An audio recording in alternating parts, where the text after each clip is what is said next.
And good evening from Philadelphia. Frank here with a Thursday night edition of UFO News Network Sunday as we get ready for the big holiday weekend. But we still got some work to do. We've got a fabulous guest with us tonight, researcher and author Paul Stonehill, who's focused his research career primarily on Soviet and Russian-related UFO cases. He's the author of several books, including The Soviet UFO Files, Paranormal Encounters Behind the Iron Curtain, Russia's USO secrets, unidentified submersible objects in Russian and international waters, Russia's Roswell incident, mysterious sky, Soviet UFO phenomenon, UFO case files of Russia. I'm sure that there's a whole lot more, but let's get right down to it, and let's bring in the man himself. Paul Stonehill, thanks for joining us tonight. Thank you for your invitation. Absolutely. Glad to have you. And UFO, for us in the West, the Soviet Union, maybe to a far lesser extent, Russia, has always been enigmatic to begin with. And your research interest, obviously, in the UFO field, which is unquestionably an enigma no matter where you're researching it. You've got kind of an enigma and an enigma. So can you go back to the beginning and tell us a little bit about how you got interested in UFOs in the first place? You were living back in the old Soviet Union. So why don't you tell us a little bit about how you got involved in all this?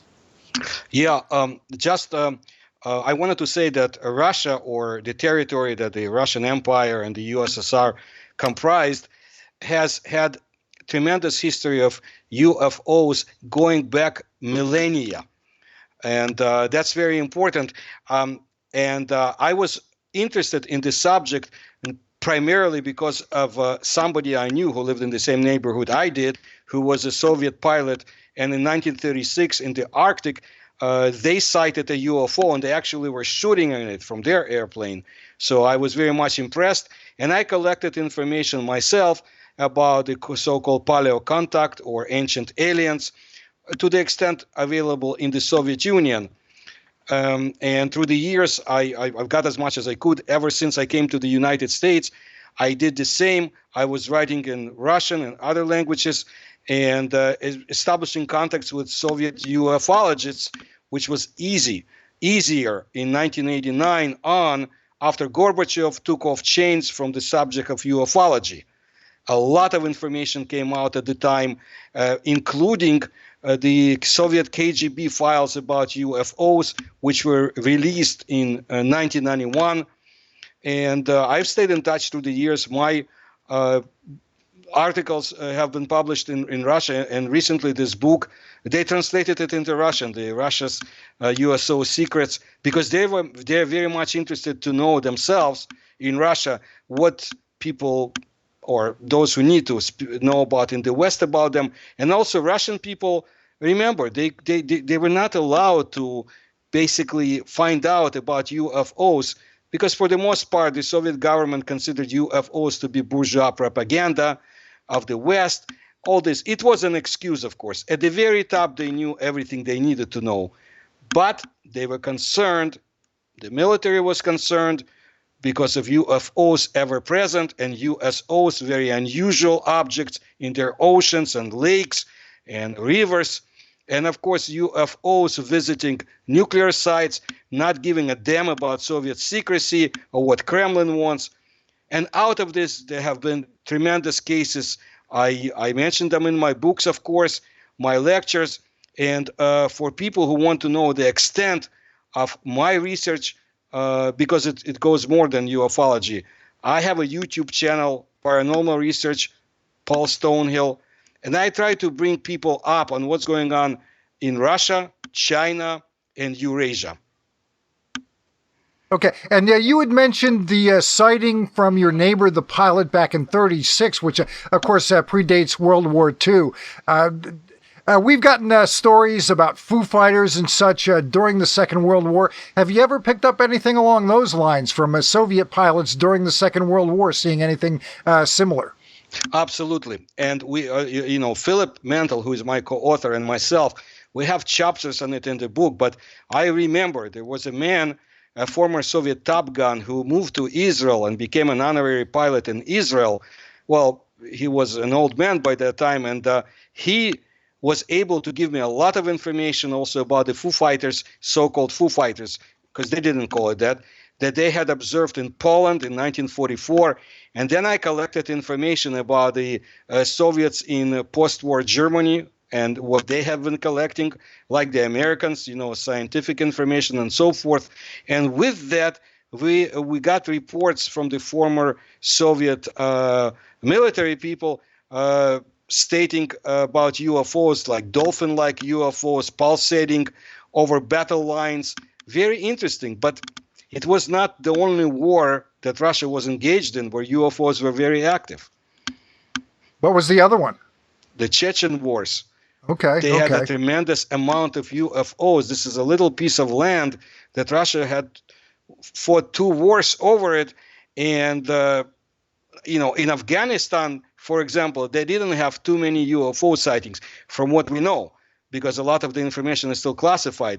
In Vietnam, apparently, Soviets who were helping the Vietnamese got burned by a UFO. There was a direct hit. We know about the Soviet army units not too far from Iran and Iraq. They had seen UFOs and even were shooting at one in 1978 and lost a number of soldiers because of that.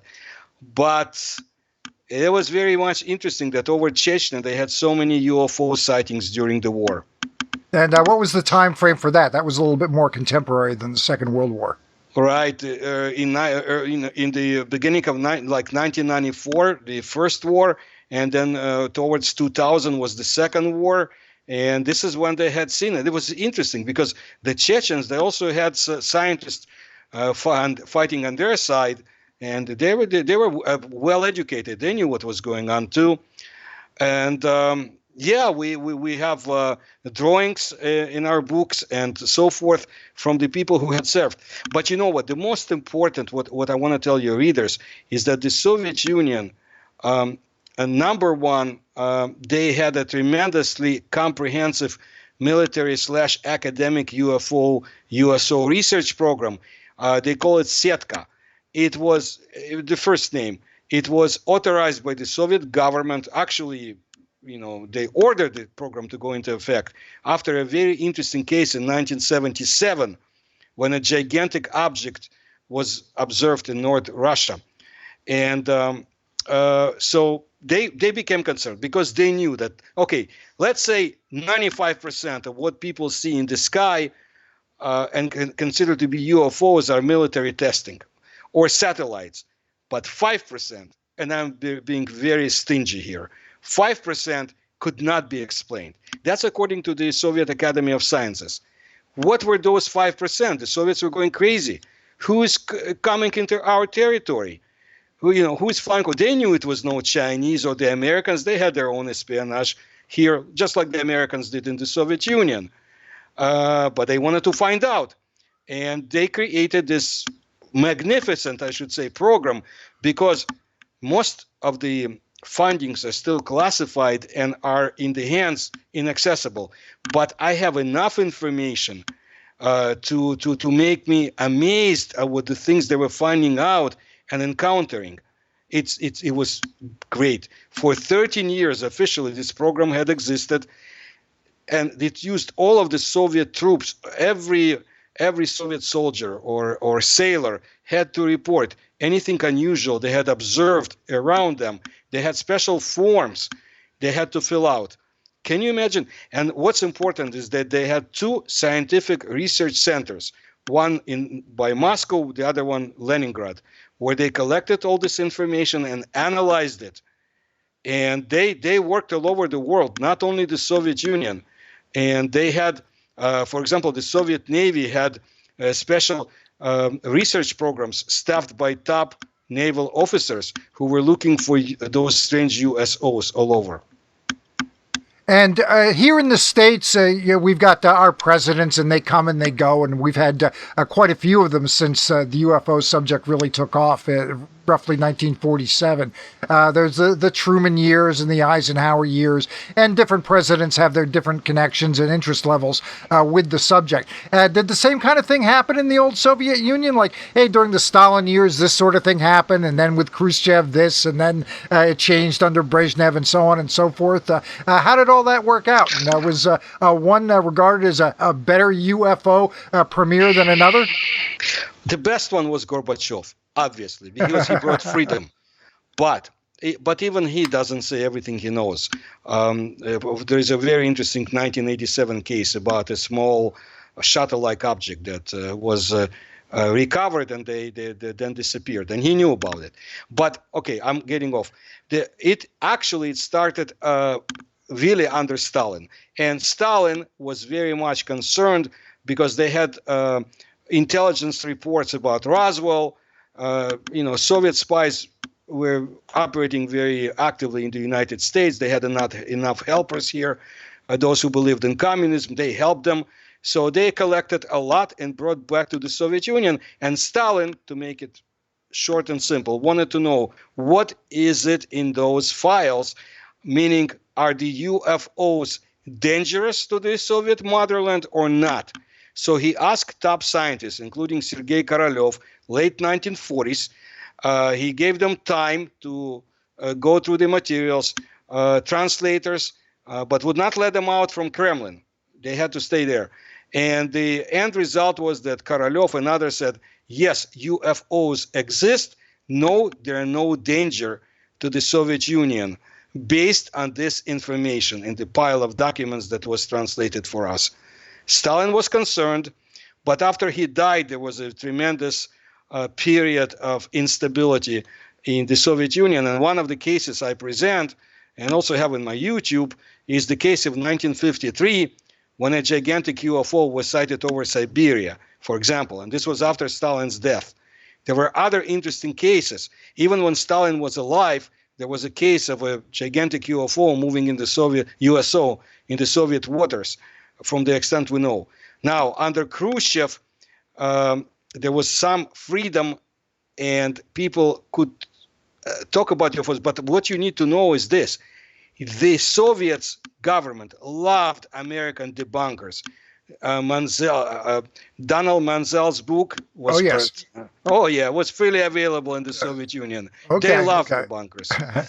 And for folks who don't know, Menzel was a Harvard astronomer.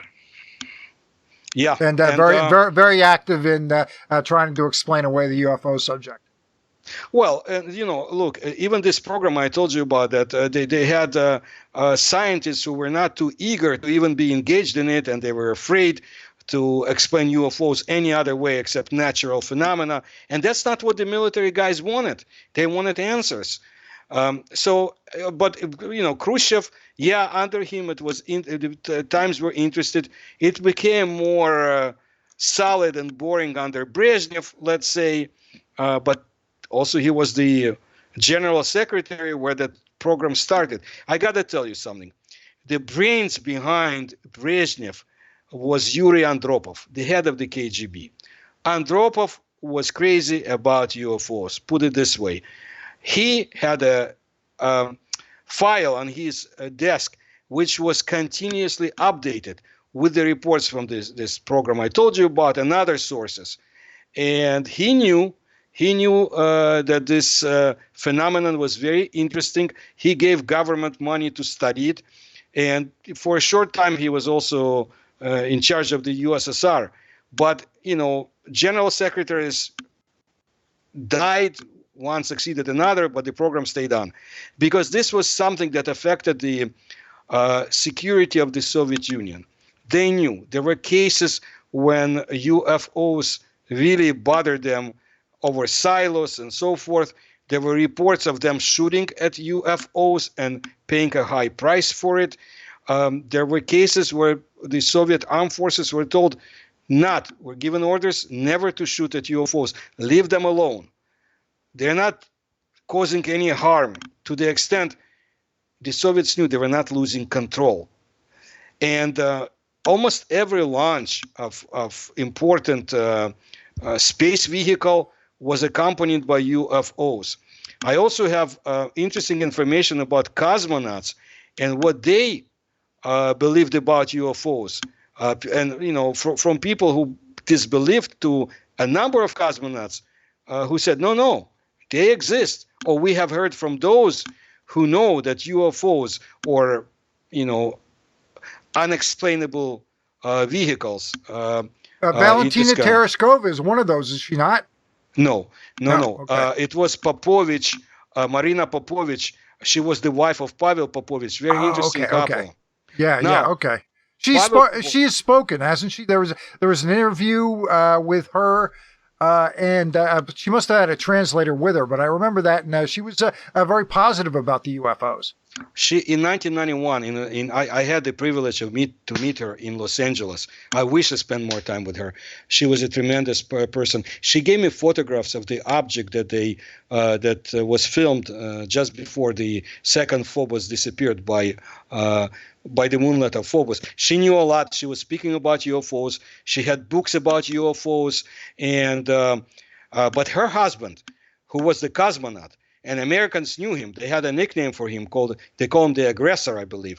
Well, he was involved in the Soviet military space program, which was very active too. Sure. It's basically that's how it started. Now, Pavel Popovich, a fellow from Ukraine too, he was very much instrumental in pushing and in giving protection or krysha, meaning roof over their heads, to Soviet ufologists. He was the one that obtained the 124 pages of KGB UFO materials from the KGB at the time, which is revolutionary. You can't. Would the CIA give up their UFO materials just like that? I'm not talking about the old cases. I'm talking about current cases, and he was, or anybody else, French intelligence or so forth. But he got those. And we've used them for years. We use them for our books too, and other researchers. Pavel Popovich also had his own sightings. Very important. He was flying to the United States with some Soviet scientists, and aboard an airplane, they were over Cuba. They observed this strange semi-transparent triangular object which was following them. Cool case. And then, because of his stature, of course, he could be independent. And you know what he did? In the Soviet Union, because the program I told you about was collecting secretive information, they needed more. So they created a so-called semi-civilian program where they ask people to send in their information about anomalous aerial phenomena. This is what they called UFOs. And people did. And he was one of the chairman of this organization, together with some scientists, because the Soviets wanted to know what is it that people see. First of all, to establish if any secrets, if they see any secretive tests, and mostly they wanted to know what is the nature of UFOs. And they had a number of very qualified professionals, including in their space forces. I know today the United States has established Space Force Command. Do you know that the Soviets have had such space force going back to 1970s? They even started before, but definitely 1970s. It's very active. It's been sighting strange objects. I have a video about it. In 2017, 600,000 objects were sighted approaching Earth. Can you imagine what the wealth of information they have? And they're very active. As you know, now they have an android in space, Fyodor, which is very interesting. And they're doing research to the extent possible today. You asked me about Russia. Russia today, Russia is not Soviet Union. It's a different entity. There are problems. Putin, of course, is firmly in control of Russia, and many people love it, and because they look at him as somebody who brings up defense of the Russian Federation. He's putting a lot of money into the army. You can see him expanding into the Arctic areas. Russian military buildup is tremendous.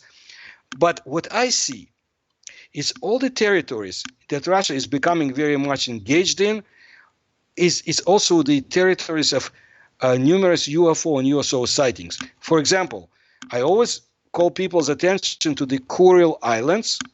In that's Japan say they used to belong to them. After 1945, Russia helped defeat Japan and took over the territories. There's so much going on, and for the last 2 years, I was calling people's attentions and researchers to that territory because not only there are cases and unusual sites like the Bermuda Triangle, let's say, of the Far East, but there is more than that. The Japanese are very active. They know what they want to get their hands on. And but Russian military and scientists are very much involved, for example, now in the research of one island, Matua, in the Kuril Change. They'll never give it back because they found something very tremendously important. And of course, now it's a secret, but things go on. Numerous sightings there. But that's one land. That's in the Far East. But if you look north to the Arctic, Yakutia, some other territories, tremendous sightings. 1979, there was a whole wave of UFOs and government documents describing those cases. So this is cool. And of course, I present it as much as possible in my books, and they know we're paying attention to it too.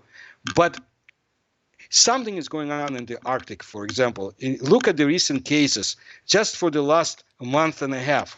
The loss of that very important Russian top secret submarine. Incidents in the area. And at the same time, the Russians are running military exercises, naval military exercises in the area.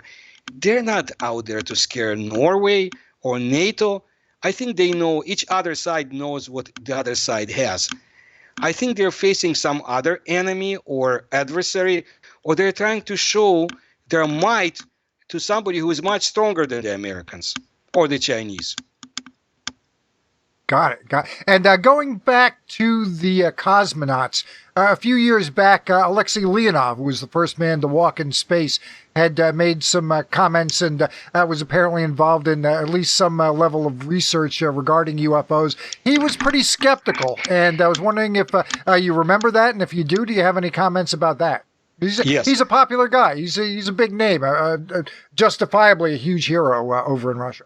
Well, Popovich was just as justifiably great, and a few other cosmonauts. I respect Alexei Leonov.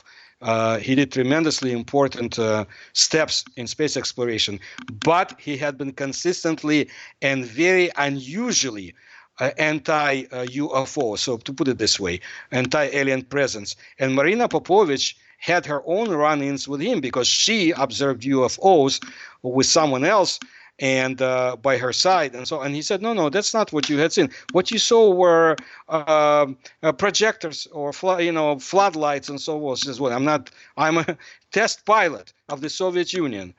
I had cosmonaut training myself. They didn't choose her, but she had Tereshkova was chosen instead of her. Right. But don't tell me that. But there's more than that. I know that there is a document by the American Defense Intelligence Agency. It was a declassified report. They followed Leonov, and in 1970 in Japan, speaking in Japan, all he was saying is that no, there are no UFOs. No, we can explain all that. So obviously, he has a mission. And even though there is no Soviet Union, I need you to understand something. Yeah, it's gone, but they still have military oath. But to whom? This is what was asked of Pavel Popovich, who, when he spoke about underwater bases, very interesting, and I present this information, underwater bases in a number of parts on our planet, he was very descriptive. And, when he was asked by Ukrainian journalists, well, is this all you can say? He says, no, I have more, but I cannot because I gave my oath. Okay, you are Ukrainian, you live in Russia, the Soviet Union is gone. Who is the oath to? They won't say. And he was on the other end from what Alexei Leonov is. But there are other cosmonauts I mentioned. Look, recently we had a Ukrainian cosmonaut, first cosmonaut of independent Ukraine, a great guy, Leonid Kadynyuk. He died 1 year ago. Relatively young man, but he talks about UFOs. Now, he had not seen himself he comes out, but he knows those who did, and he remembers how when he was in the Soviet Air Force, what was told to him by how they were told by the higher command how to treat UFOs. And there are other cases I present, and more than that. There are cosmonauts. It's even more how the outer space affects cosmonauts, and not all of it. They could even talk among their family because they would be fired and punished. But space is doing things to their not only brains but the whole outlook and physiology. Yeah, that's been widely discussed among the American astronauts, but the same thing has gone on amongst the cosmonauts. Then you're saying, I think in a way, there is a lot. And Soviet cosmonauts, they had it harder than the Americans because of the changes, and they were about to go to the moon, but Korolev died and the program died. But they had their own space shuttle. I'm sure they took American prototype, but it was cool. It was very great. Buran, and the person that basically did the only flight on it, Igor Volk, a cosmonaut, he observed UFOs himself, not in outer space, but on Earth. And he was with a top official from the Soviet space program at the time. So I mentioned that too, and more. You had vice admirals, generals,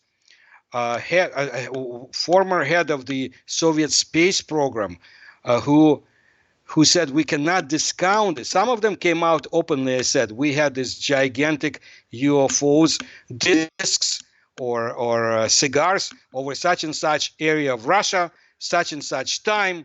We could not explain it. We sent jets after it. They couldn't approach it. They openly came. Others would say, look, we know we have collected so much information, you cannot discount UFOs or aliens as possible explanation for what's flying over us.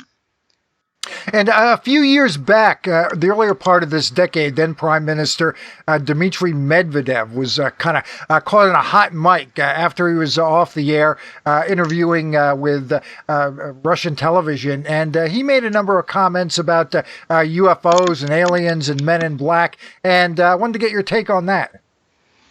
I could say it was a joke. It's, typical Russian humor. But I think it was a little bit more than that. And, we're staying tuned. We'll find out more as the time goes by. Russia, it's more, the government is not mired in stupid ideology, this collectivist socialist idiotic ideology that restrained, our lands and destroyed our economies. Russia today is more flexible in many ways. It's more agile, and if given a chance, they will become more modern. But you got to understand, you only have a few big cities like Moscow or St. Petersburg. Russia has a wonderful Siberia, I mean it, and Far East that will be developed and are being developed to the extent possible.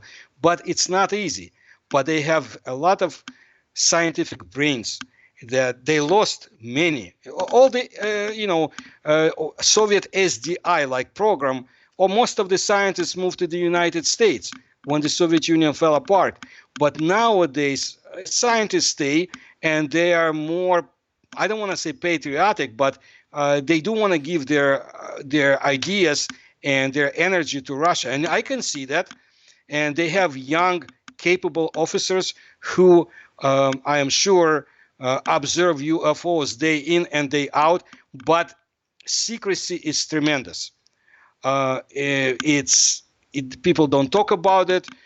They do what they need to do, and it's very hard to get information out of Russia. Now, you were talking about initially, things loosened up a little bit with Gorbachev, and then the Commonwealth of Independent States came in, and Yeltsin was the first man in charge, the first president of that, if I recall correctly. And correct me if I'm wrong, of course.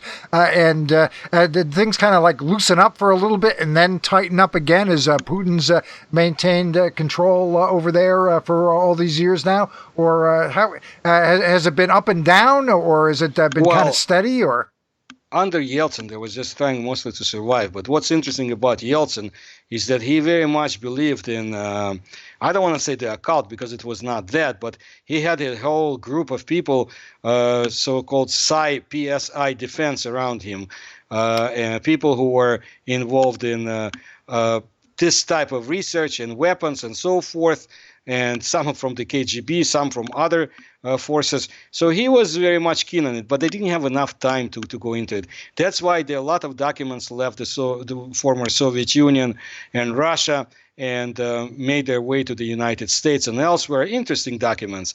And remember, the KGB was destroyed and not very active for a year or two.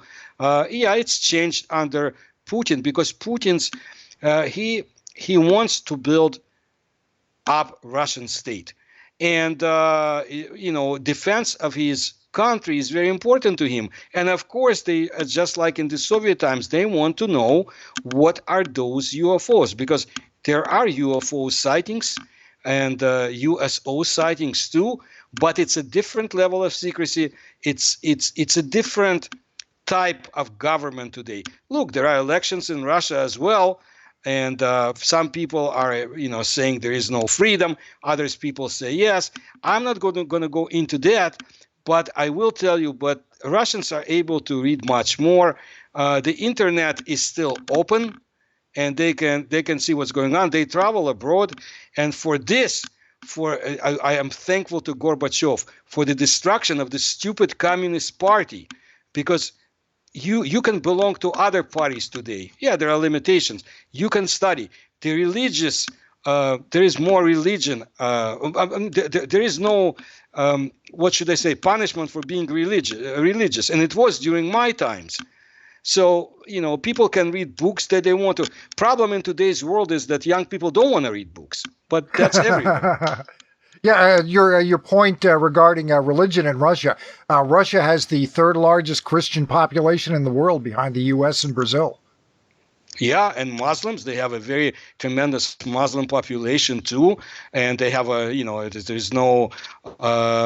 There are no more obstacles to people. They have Jewish Russians, and other Russians are able to join the government and do what they want. What I'm saying, yeah, I don't want to build to paint a rosy picture, but it's just a different land. And I'm telling people, don't mix it up with the old Soviet Union. It's not that. Even territorial expansion.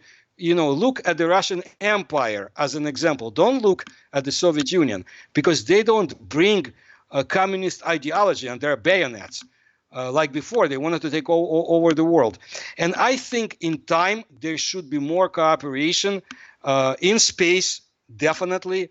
And whether I want to or not, there is cooperation. Trust me. Yeah. That's how we get into orbit now here in the States. We don't have anything that can get our own American astronauts up to the space station. We have to hitch rides with the Russians. So that's just the way it goes. And that's good. Now we have this robot in space, and this creature already complained today. I was reading a Russian story just out from Russia, that the robot who made it to the station and did not perish, now he's complaining about the part of the station he was put in. I'm not kidding you, but I'm saying I think. But getting back to what we can call paranormal, let's say, I personally think that there is much higher cooperation at the levels we can't even imagine, and it doesn't matter what presidents comes in and out. They know, they talk to each other. And you spoke about American presidents.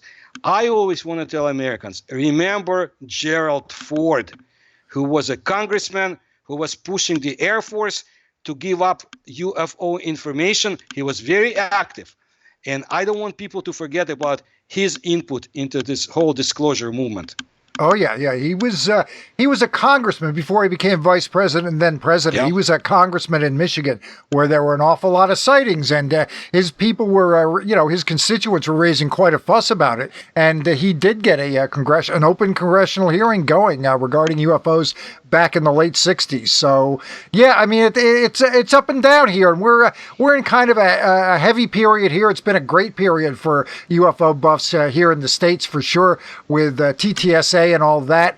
And we've had Steve Bassett on with us a handful, 3 times, I believe, three Yes. times. And he's often talking about Putin being the one to disclose that he'll his ego is enough, and that he'll want the pleasure of announcing that to the world. You're a little skeptical about that. Why don't you tell the folks in a little bit more detail about what you told me before we got on the air? Well, Steve, he's a nice guy, but he's a naive Westerner, he's a young and impressionable person. Listen, what I'll tell you is this: they cannot, and this pertains, for example, to USOs. In 2009, they gave a response to the rumors that Russians are declassifying USO, unidentified submersible objects, information. And the spokesman for the Navy said, listen, we can't do it because it will show the itineraries of our submarines. Our adversaries will know where we see such cases. That's not going to happen. Putin is not going. Right. There is no reason for him to do it. Secrecy is so much. Plus, it will show projects they're working on. There's no incentive to do it. What? He doesn't need a Nobel Prize. If it's done, in my opinion, it will be done together with the Americans and the Chinese and maybe the United Kingdom, depending on the information they have. It's going to be a joint effort, not something that's going to happen just because a president wakes up one day, feels good, and says, well, you know what? I'll let the world know. Got it. And we had Gary Hesseltine on a couple months back, and he was talking about visiting Russia himself as part of a proposed think tank put together by the Chinese, but the event was hosted in Russia. And you know a little bit about that, Paul. Why don't you tell us and fill the folks in if they didn't happen to hear the show with Gary. Tell us a little bit about that effort. Hold on a second. Sure. So I don't want to lose my no, I don't want to say something now about this. What is this? Hold on. Okay, what's going on is this. I understand that the Chinese and the Russians organized. I'm not sure how active that Russian group is. I know about ufology in Russia today and who is active, who is not, but it's a good effort. Who is paying for it? I'm not exactly sure. Maybe it's the Chinese. If they can create something like a UN of UFO research, that would be good. And maybe the next meeting will take place in China, Beijing, but I don't know all the details. However, my respect is for Chinese ufology based on Russian information because they keep an eye on each other, their neighbors. And I also spoke in Hong Kong some years ago, and I'm in touch with Hong Kong researchers. So it's interesting to see that China has a very important, a very far-reaching UFO research program. They don't talk about it too much because it's government-supported on many levels. I'm sure there are independent researchers to the extent possible in China, but tens of thousands of people and scientists, many of them, studying up information, collecting them, and who knows what center they're researching in China. But Chinese UFO phenomenon, ancient aliens, goes back thousands of years. I had a whole study of the so-called Yellow Emperor, and I had a lot of good reports based on my publications and videos, and it goes back more than 5,000 years ago. But they very carefully collect all this information, and there were other cases. And you hear stories about the pyramids in China, but there is more. The lakes that contain very unusual structures in them. And much more. But China is not, in a way, it's less open than Russia. Because in Russia, for example, if I present a case about Yakutia and the ancient cauldrons, so to say, strange objects embedded in the permafrost, people can go to the area and at least try to find out, can I get a guide to approximate area? Or if I tell people about the Lake Baikal and the swimmers, I know Americans and the Japanese have gone. I think it's a little bit different with China because some territories are definitely out of reach. Same in Russia, but mostly Arctic territories and maybe some of the closed special designation cities. You had mentioned some of the openness over in Russia, and we have, of course, here in the West, no problem with access to RT, which was, I guess, basically Russian television at one point, but they kind of shortened it up, I guess, for marketing purposes or whatever the case may be. But they certainly cover UFO stuff on RT. Now, are the folks in Russia getting the same kind of coverage, or is that the kind of just an organization that puts out material for the West, and you're really not getting the same kind of coverage back in Russia? No, RT is mainly for the West, and that's not a source I would go for my research. Oh no, local newspapers published interesting cases. People have smartphones today. They can make pictures of UFOs, and I get a lot. I sometimes put it on my Twitter channel too, for latest cases, interesting cases. There was a very important organization still in existence in Russia, Cosmopoisk. The leader unfortunately died. He was a young man, but a scientist who led many expeditions, who was very active. I helped him get on some American channels, Chernobrov, but he passed away. But the legacy is still there. And young people are different today too. Those who are interested, they find ways to study UFOs, and they can look at American. Unfortunately, sometimes they look at tabloids, but they understand. They can find information and look for it. So I know that overseas Russian news sources, they like to write up about American and British ufology, but to bring news about Russian cases, Ukrainian and Central Asian, that's my job. This is what I do in the West, and there are people in Russia who do the same. And I think this is what I thought 28 years ago, and I strongly believe it. Let's build bridges. I know there'll be debunkers who will howl when they see this information coming out from Russia, as they did at the time of the Soviet Union. But I say, screw them. We will bring it out. Let people see what's going on. Let people understand Russian scientific developments and also Russian cases of UFOs, anomalous areas, USOs, and compare.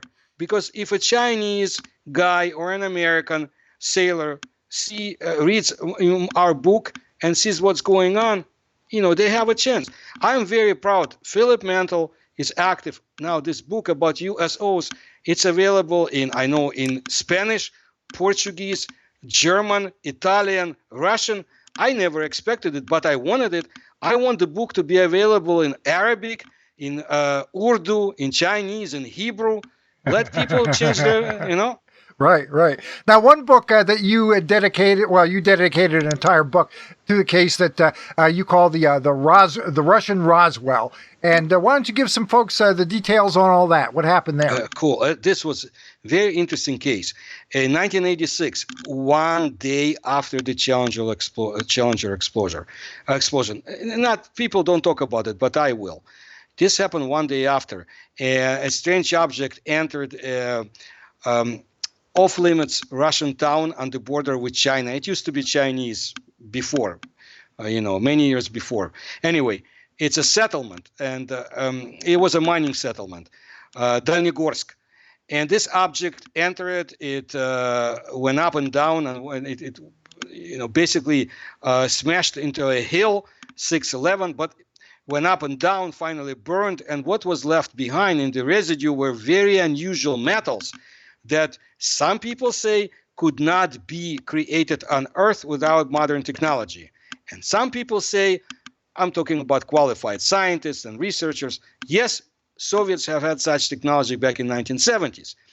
What's interesting is that the Soviets, if it was a NATO satellite, very advanced one, Soviets did not say anything. Nobody talked about this case, except people from overseas who were interested too. But I've got my hands on it back in 1991 the documents came in, including from the report from the original researcher, Dvuzhilny, who was very active scientist in the whole area, collecting UFO stories and more than that. He studied it. He got samples. They were sent to Soviet laboratories and universities, and most of them said, we can't create stuff like that, metals disappearing and reappearing, intertwined gold nanotechnology like wires, and more than that. And there is a museum today in Russia. We sent them our book too, dedicated to it in this town. But I don't think this case should be forgotten, because people need to remember 1 year later, a whole school of UFOs came to Russia in 1987, same territories. I think there were dozens of objects observed by militiamen, by policemen. Sorry, they call militia, by policemen, by scientists, by workers and peasants and everybody else. And one of the objects, or two, actually flew over this site, Mountain 611, and they flew over it and departed. It's like they gave a farewell, or maybe they wanted to see if there was something to collect. And this is connected. Also, we have myself and Philip. We have dozens of reports from the Russian Far East of UFOs, not far away from there. Vladivostok has tremendous amount of cases. Again, the Kuril Islands, all that territory. And now you mentioned that you've got some videos over at your YouTube channel. And, of course, we all remember earlier this decade already, quite a few years ago now, 6 years ago, back in 2013, the Chelyabinsk Meteor. And there was no shortage of video. The folks, it's in, way out there. It's a pretty remote area. And all these people, they've got these video cameras, and there's, no shortage of videos of this meteor creating quite a stir. I remember it well. I was up in the morning, and was extraordinary. Are you getting much in the way of interesting video? I'm with very interesting stuff. I don't want to take people's videos without their permission. That wouldn't be good. But those who look at my videos, I think they'll see enough visual information, photographs, and materials and facts about the stories. And like I said, it's in ancient aliens, China, Russia, modern cases, military cases, KGB, UFO research, Soviet military research, a lot about USOs. Also, Russian study of the so-called Bigfoot, they call it differently. I'm very much interested because even when I was in the Soviet Union, I've heard a few stories and I started collecting. And through the years, I've got a lot. And I keep getting interesting stories, very unusual relict hominoids, as they call it, or you can call it snowmen or yeti or llamas, but all over. But my interest is especially in the Russian north. My father was in the Soviet armed forces, and he told me he served during the time after Stalin died, and and Khrushchev coming to power. He told me a lot of stories, and he served right there in the Far East, in the concentration camps area. He saw a lot. He saw cannibalism. He saw strange things in taiga, and that's my interest started. And I love the Russian Far East.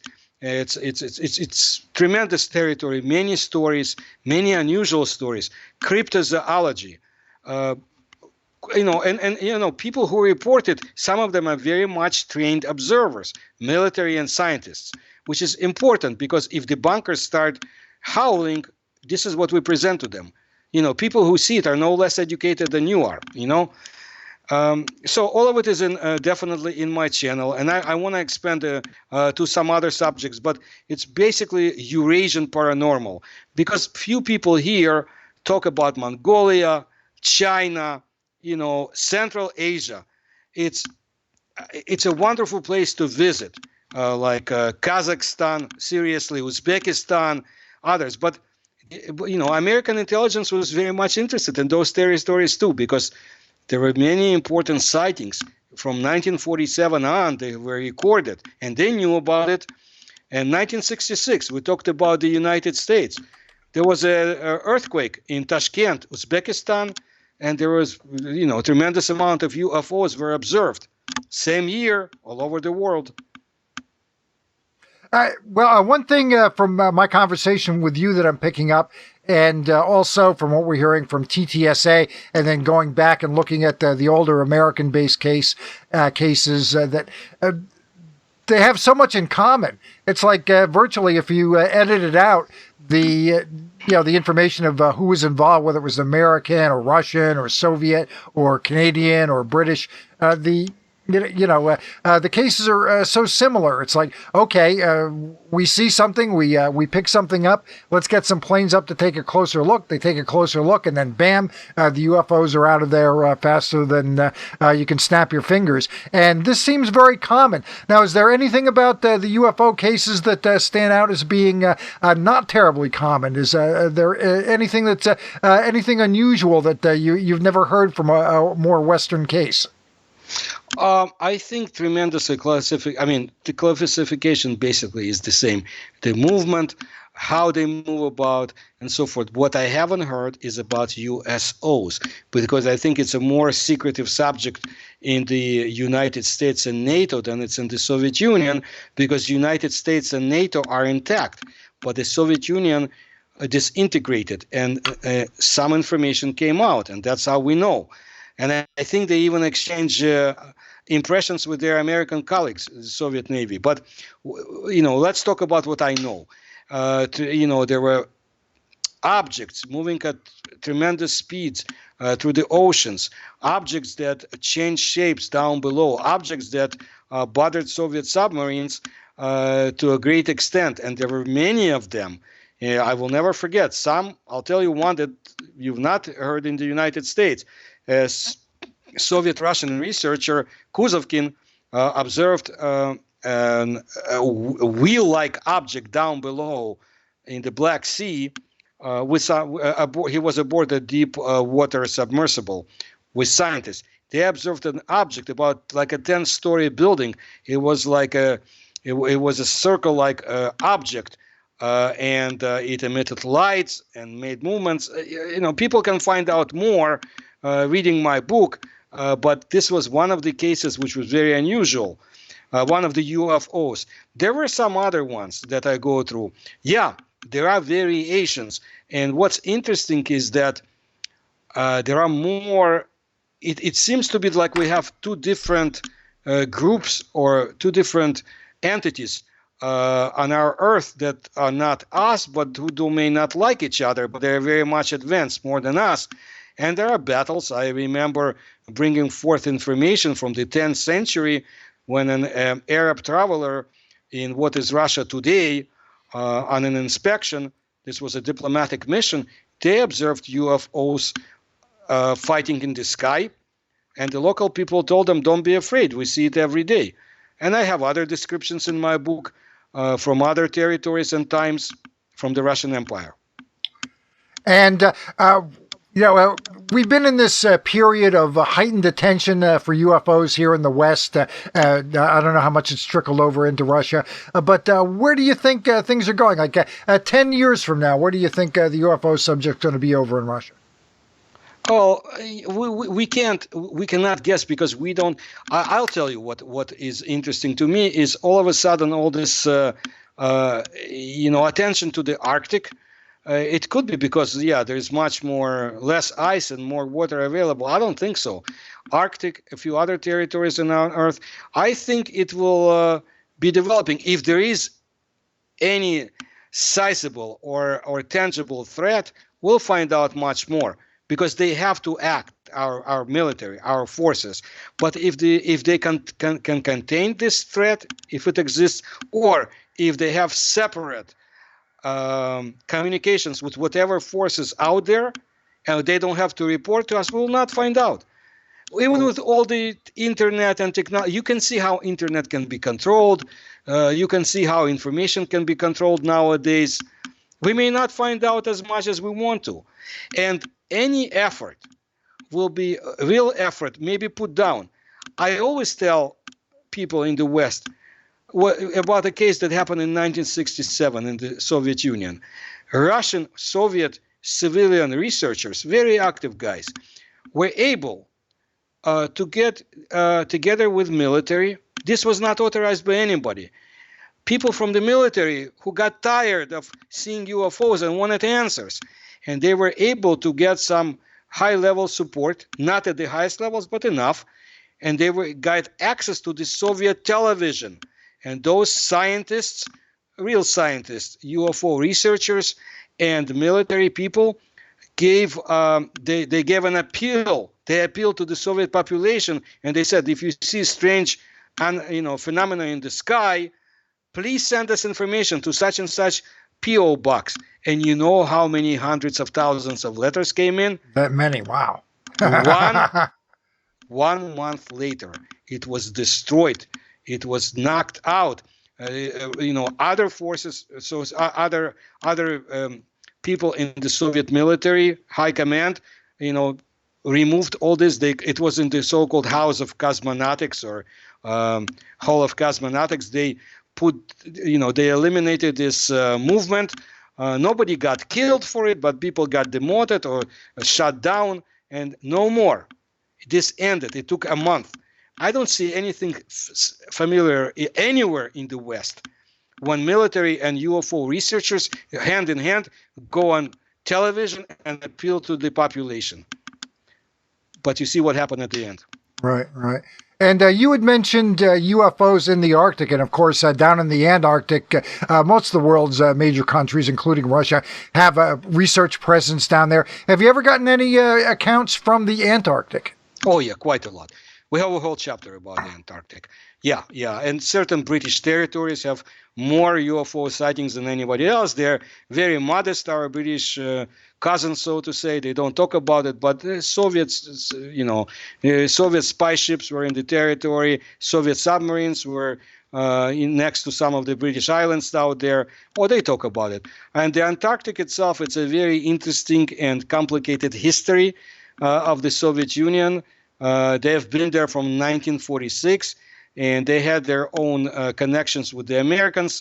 We don't know enough, but what I know, I did present in my videos and more in the books about actual sightings and photographs from the Antarctic, because photographs found their way into this top Soviet military research program. Yeah, they know quite a lot about the Antarctic, but look around the world. Everybody wants to dance in the Antarctica. The Indians, the Chinese, the Japanese. It's like they know what's going on. Got it. And before we wrap up, is there anything else that we didn't get to that you'd like to cover?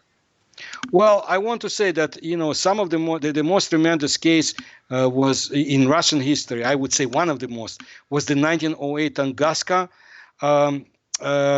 I don't want to say explosion because that's not what it was, but it left a lot of impact on our planet. But actually, whatever took out that object in the sky might have saved our planet for the most part. In my research, I present information that it was an intercept, and where let's say the cannon, I don't want to say it like that, but plainly, whatever took it out, where it's stationed in Russia. And it's connected to my other research. So there is a lot. Keep your eyes open on China, on Russia, on Asia, because a lot of things are happening there. And the more you find out, the more you can compare to American cases. And just to be clear here, you're suggesting that the Tunguska blast was a natural meteor or meteorite that would have done a lot more damage than it did, but was intercepted. Is that about right? Either it was a meteorite or an adversarial object that was moving into our planet, maybe manned by some sentient force or intelligence force. We will never find out. But whatever it was intercepted and shut down far away from us, not to cause more damage than it did.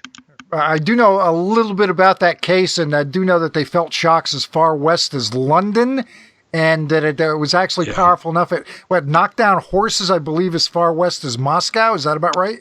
If I remember correctly? I'm not sure about the horses. What they did, there were, white knights all over Russia for a long time, very unusual electromagnetic effects, and trees were, fell down all over the taiga. Local people cried. But what's interesting, there was a study of people in Russia, in Russian Empire, USSR, who were born in 1908, and a very big number of them were what you could consider to be geniuses. I don't know it's because of this, and they don't know, but it was very interesting. Also, the day that it happened was the day, there's an astronomical term to it, I don't remember right now, but it was the day when Mars was closest to the planet Earth. Got it. Fantastic. Paul Stonehill, thank you so very much for joining us tonight. We got through everything very efficiently. You were a great guest. Enjoy your holiday weekend. And of course, I'll wish everybody else that as well. Paul, thanks so much for joining us tonight. Thank you. Bye-bye. Bye-bye now. And goodbye, everybody. Enjoy your holiday weekend. And we'll be back after the holiday weekend with more great shows for you. Thank you very much. Bye-bye now.